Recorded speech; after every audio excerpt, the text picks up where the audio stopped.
You have seen this JPEG before. You've read these words.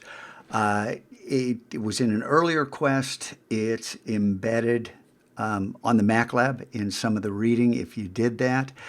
But the reason it's here is because the culture of your classroom is one place where this culture of collaboration can happen in your classroom, where I don't call myself the teacher, I call myself the lead learner. And as the lead learner, I have to lead by example. And through that leading and trying to nurture other students to become leaders themselves, we begin to learn from one another. And the concept of learning from your students, I mean, how enriching is that when they become so involved in the subject matter that they might tell you things that you had never considered before. They might see connections, uncover pieces of research that you hadn't ever encountered. It's exciting. And this culture of collaboration can happen amongst ourselves too. The teachers who embrace this, who really get into this, are thrilled to share their discoveries and how they're using the tool and what's happening. And we feed off each other's energy. So the idea that we're all in charge of what we're doing is essential to our lives as educators, right? What about the kids? Where is their ownership of this experience in a traditional classroom? Well, that's where we get to the motto right here that I have used and will be using in the MacLab. I may edit it a little more, but this idea that we have an antagonist, the insidious forces of apathy and wasted potential. And we're a group. We've been named. We've been branded. You know, the idea that you give a face to your game lore. We're the Artist Guild, and tag, like Tag You're It, a game, one of the most fundamental games there is. Well, that was part of my struggle trying to come up with this type of branding back at the beginning. And then this idea that tag members adhere to a code of honor. This is important. You need integrity. You need to instill that as an operative part of your classroom, because self-assessment becomes part of their journey. And sometimes teachers want to be gatekeepers, and I want to approve what they've submitted before they can go on. That is just a terrible idea. You become a roadblock. And the most worthless times in a game is when the network goes down, when the feed is staggering, when players have to wait because there's a queue.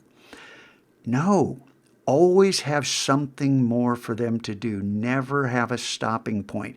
And in that, with the idea that they self-assess, well, as the game master, you can always reset things and ask them to go back, revisit, edit. And here's where the mottos come in: deeds, not words. Don't tell me you're going to do it. Do it. Let's see it. And then freedom with responsibility. We have a certain degree of freedom. We need to extend a certain degree of freedom to our students. And with that freedom comes great responsibility. And once again, thanks to Marvel, these kids know about Spider-Man. They know about Uncle Ben. They know about that with great freedom or with great power comes great responsibility. So you equate this freedom with power in the classroom. I hand you the power. I let kids start the class by themselves, not me. They start the class. And because of the way I've structured the class, most of them start it before the bell has rung. And teachers that don't want to relinquish that, I don't get this. Because, I got things I want to tell them. Well, tell them in a daily quest.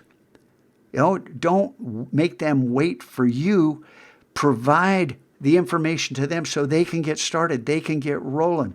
And then when I'm going to interrupt the class, I typically will put something in the daily quest saying, hey, I don't know, 10 or 20 minutes in, you just keep working. I'm going to interrupt the class because I want to have this conversation.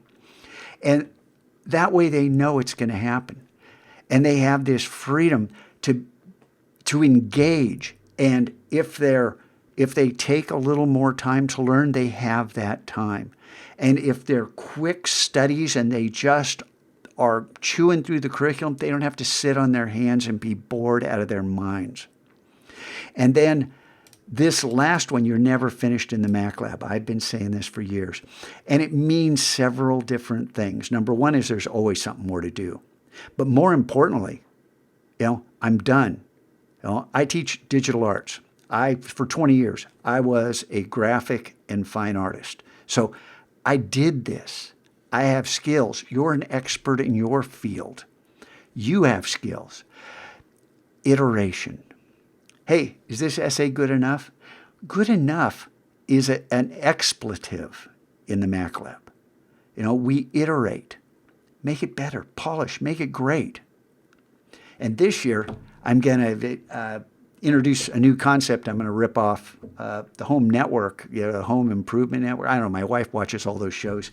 And I'm going to have Fixer Upper, where graphics that just, it's a good idea, but it just didn't make the grade. Hey, who can fix this? This is a Fixer Upper, man. So there's all kinds of ways to instill the idea that kids have choice. And we'll get to autonomy, mastery, and purpose. But a game without a certain degree of choice, if it's just a linear experience, there's only one story. There's only one ending to that story. And that's not the type of game that virtually all kids are interested in. They want to make their own way in the story. They want to become part of it themselves. Add their own voice to the chorus. It's pretty cool, pretty exciting. And then this happens. Not universally, but it happens and it grows.